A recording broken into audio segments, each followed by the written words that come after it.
Good morning, students. കഴിഞ്ഞ ക്ലാസ്സിൽ ഞാൻ നിങ്ങളോട് പറഞ്ഞിരുന്നു രണ്ടാമത്തെ മോഡുവായ മൾട്ടിവേരിയബിൾ കാൽക്കുലസ് ഡിഫറൻസിയേഷൻ നമ്മൾ പഠിച്ചെടുക്കണമെങ്കിൽ നമ്മൾ പ്ലസ് ടുവിൽ പഠിച്ച സ്റ്റാൻഡേർഡ് റിസൾട്ടുകൾ നമ്മൾ നിർബന്ധമായിട്ടും അറിഞ്ഞിരിക്കണം. അങ്ങനെ നമ്മൾ ആ സ്റ്റാൻഡേർഡ് റിസൾട്ട് അറിഞ്ഞാൽ വളരെ ഈസി ആയിട്ട് നമുക്ക് രണ്ടാമത്തെ മോഡ്യൂൾ പഠിച്ചെടുക്കാൻ സാധിക്കും. ഞാൻ നമുക്ക് ആവശ്യമുള്ള സ്റ്റാൻഡേർഡ് റിസൾട്ടുകൾ ഇവിടെ എഴുതുകയാണ് കേട്ടോ. സ്റ്റാൻഡേർഡ് റിസൾട്ട്സ്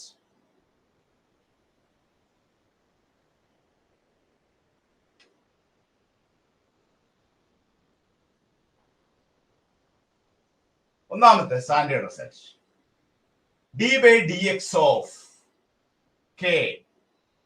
ഒരു കോൺസ്റ്റന്റിനെ നമ്മൾ ഡിഫറൻഷിയേറ്റ് ചെയ്താൽ നമുക്ക് എന്താണ് കിട്ടുന്ന ആൻസർ? d/dx of k. കോൺസ്റ്റന്റിനെ ഡിഫറൻഷിയേറ്റ് ചെയ്യുമ്പോൾ കിട്ടുന്ന ആൻസർ ആണ് 0. d/dx of k is equal to 0. ഒരു കോൺസ്റ്റന്റിനെ നമ്മൾ ഡിഫറൻഷിയേറ്റ് ചെയ്താൽ നമുക്ക് കിട്ടുന്ന ആൻസർ എന്താണ്? 0. രണ്ടാമത്തെ formula d/dx of k into x. kx നെ നമ്മൾ ഡിഫറൻഷിയേറ്റ് ചെയ്താൽ k നമ്മൾ ഔട്ട്സൈഡിൽ എടുക്കുന്നു, k into derivative of x that is equal to 1. അപ്പൊ നമുക്ക് കിട്ടുന്ന ആൻസർ എത്രയാണ്? k എന്നാണ് കിട്ടുന്നത്. d/dx of kx is equal to k into 1 that is equal to k. 3. d/dx of k plus x. k plus x. k plus x നെ നമ്മൾ differentiate ചെയ്താലോ k യുടെ ആൻസർ 0 വരും, x ന്റെ ആൻസർ 1 വരും. അപ്പൊ നമുക്ക് d/dx of k plus x എന്ന് പറഞ്ഞാൽ എന്താണ്? k നെ ഡിഫറൻഷിയേറ്റ് ചെയ്താൽ നമുക്ക് കിട്ടുന്ന ആൻസർ 0 ആണ്, x നെ ഡിഫറൻഷിയേറ്റ് ചെയ്താൽ നമുക്ക് കിട്ടുന്ന ആൻസർ എത്രയാണ്? 1 ആണ്. ഇനി d/dx of x raised to n. x raised to n നെ നമ്മൾ ഡിഫറൻഷിയേറ്റ് ചെയ്താൽ നമുക്ക് കിട്ടുന്ന ആൻസർ എന്താണ്?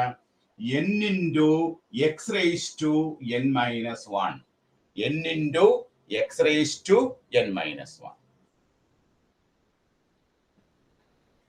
d/dx of k into x raised to n എന്തായിരിക്കും?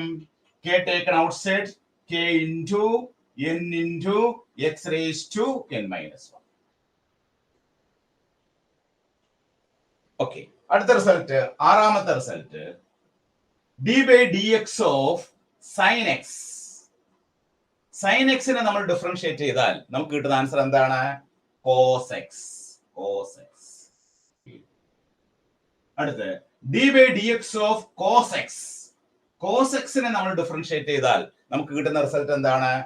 Minus sin x.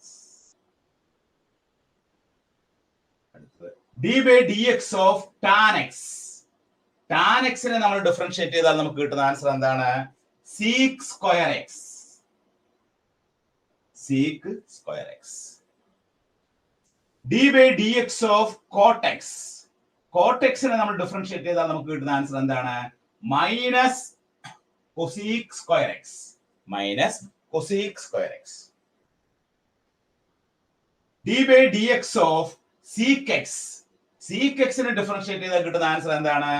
sec x tan x. d/dx of cosec x എന്താണ്? Minus cosec x cot x. കണ്ടോ? 1 2 3 4 5 6 trigonometry ratios. 6 trigonometry റേഷ്യോസിന്റെയും standard റിസൾട്ടുകൾ നിങ്ങൾ അറിഞ്ഞിരിക്കണം. d/dx of sin x എന്താണ്? cos x.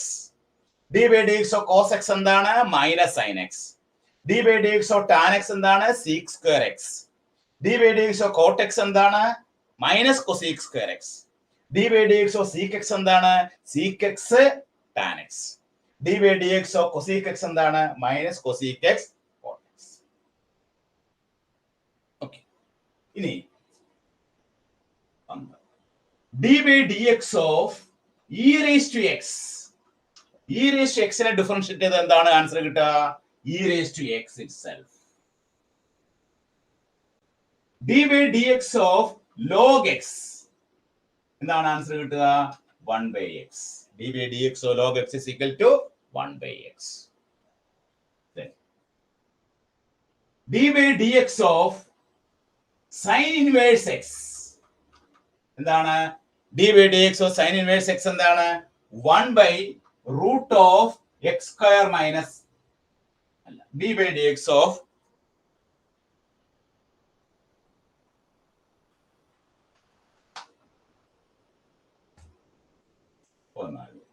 d by dx of sin inverse x എന്താണ് 1 by root of 1 minus x square. d by dx of sin inverse x is equal to 1 by root of 1 minus x square. d by dx of cos inverse x എന്താണ് minus 1 by root of 1 by 1 minus x square. d by dx of tan inverse x എന്താണ് 1 by 1 plus x square. d by dx of cot inverse x എന്താണ് minus 1 by 1 plus x square.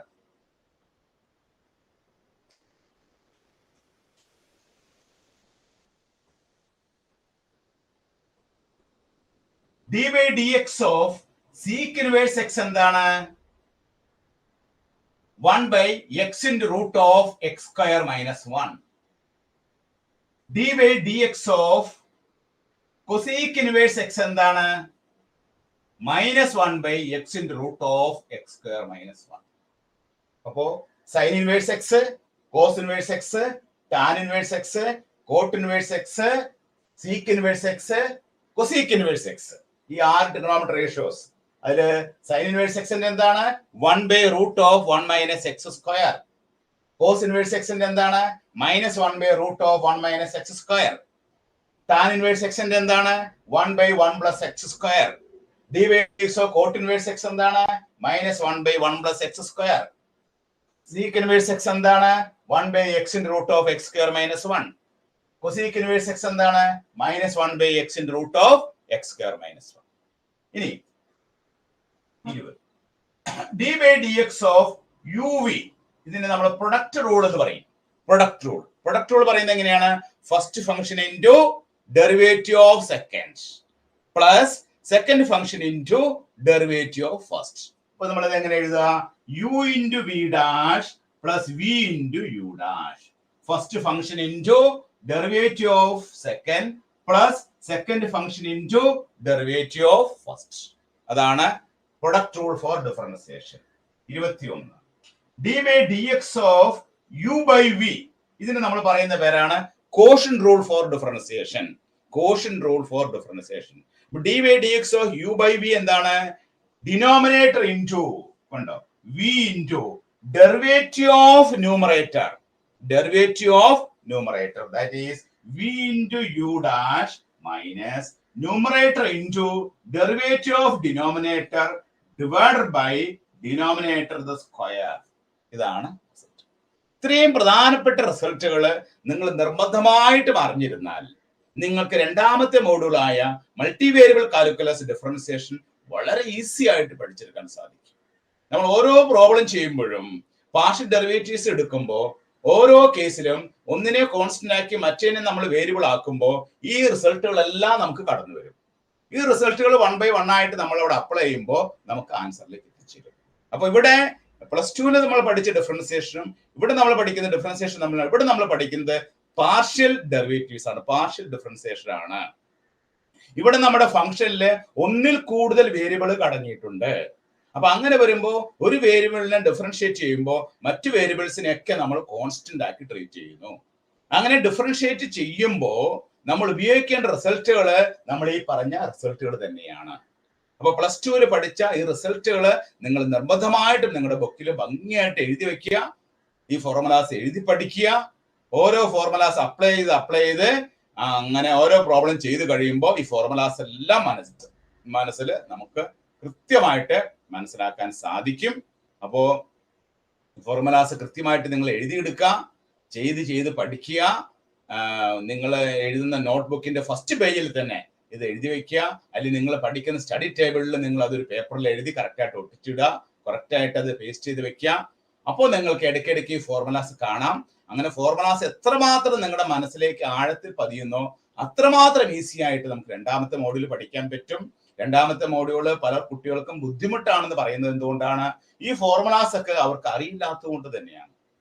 ഇത്രയും basic ആയിട്ടുള്ള formulas നിങ്ങൾ അറിഞ്ഞിരുന്നാൽ നമുക്ക് രണ്ടാമത്തെ module പഠിച്ചെടുക്കാൻ വളരെ എളുപ്പമുണ്ട്. അതുകൊണ്ട് ഏത് വിധേനയും ഇപ്പോൾ പല കുട്ടികളും ഓൺലൈനിലൂടെ വന്ന കുട്ടികൾ ചിലപ്പോൾ ഒരു പക്ഷേ ഡിഫറൻസിയേഷനും ഇന്റഗ്രേഷനും ഒക്കെ അത്ര ഇമ്പോർട്ടൻസ് കൊടുക്കാതെ പഠിച്ചു പോന്നിട്ടുണ്ടാവും. അങ്ങനെയുള്ള കുട്ടികളൊക്കെ ഒരു സ്പെഷ്യൽ കെയർ എടുത്ത് ഇത് നിർബന്ധമായിട്ടും ഈ ഫോർമുലാസ് ഞാൻ വീണ്ടും പറയുകയാണ്, ഈ ഫോർമുലാസ് നിർബന്ധമായിട്ട് നിങ്ങൾ പഠിക്കുക. അങ്ങനെ ഈ ഫോർമുലാസ് പഠിച്ചിട്ട് വേണം നമ്മുടെ രണ്ടാമത്തെ മോഡുലായ മൾട്ടിവേരിയബിൾ കാൽക്കുലസ് ഡിഫറൻസിയേഷനിലേക്ക് കടക്കാനായിട്ട്. അങ്ങനെ ഡിഫറൻസിയേഷനിലേക്ക് കടന്നു കഴിഞ്ഞാൽ നമുക്ക് ഇതിൽ ഓരോ സെക്ഷനും ഞാൻ നേരത്തെ പറഞ്ഞ നമുക്ക് പ്രധാനപ്പെട്ട 3-4 കണ്ടൻസുകളുണ്ട്. അത് ഓരോന്നായിട്ട് നമുക്ക് വളരെ പെട്ടെന്ന് മനസ്സിലാക്കാനായിട്ട് സാധിക്കും. ഇവിടെ നമ്മൾ ചെയ്യുന്ന ഡിഫറൻസിയേഷൻ പാർഷ്യൽ ഡെറിവേറ്റീവ്സ് ആണ്. ഒരു വേരിയബിളിനെ കോൺസ്റ്റന്റ് ആക്കും, ഒരു വേരിയബിളിൽ വെച്ച് ഡിഫറൻഷിയേറ്റ് ചെയ്യുമ്പോൾ മറ്റൊരു വേരിയബിളിലേക്ക് നമ്മൾ എന്താക്കി മാറ്റുന്നു, കോൺസ്റ്റന്റ് ആക്കി മാറ്റുന്നു. നമ്മൾ അപ്ലൈ ചെയ്യുന്ന result standard result in differentiation ആണ്. ഓക്കെ, അപ്പൊ എല്ലാവരും കൃത്യമായിട്ട് എഴുതിയെടുക്കുക. ഈ ഫോർമുലാസ് ഒക്കെ മനസ്സിലേക്ക് നിങ്ങൾ കൃത്യമായിട്ട് പതിപ്പിച്ചു വെക്കുക. അതിനുശേഷം ഓരോ ഫോർമുലാസ് എടുത്ത് നിങ്ങൾ പ്രോബ്ലം ചെയ്യുക. കുറേ പ്രോബ്ലംസ് ചെയ്ത് പഠിച്ചു കഴിയുമ്പോൾ നിങ്ങൾക്ക് ഈ ചാപ്റ്റർ വളരെ ഈസി ആയിട്ട് നിങ്ങൾക്ക് ഫീൽ ചെയ്യും. അങ്ങനെ നിങ്ങൾ ഭംഗിയായിട്ട് ഈ മോഡ്യൂളിലും ഫുൾ മാർക്ക് സ്കോർ ചെയ്യുന്ന വിധത്തിലേക്ക് നിങ്ങൾ മുന്നോട്ട് പോകാം. ഓക്കെ.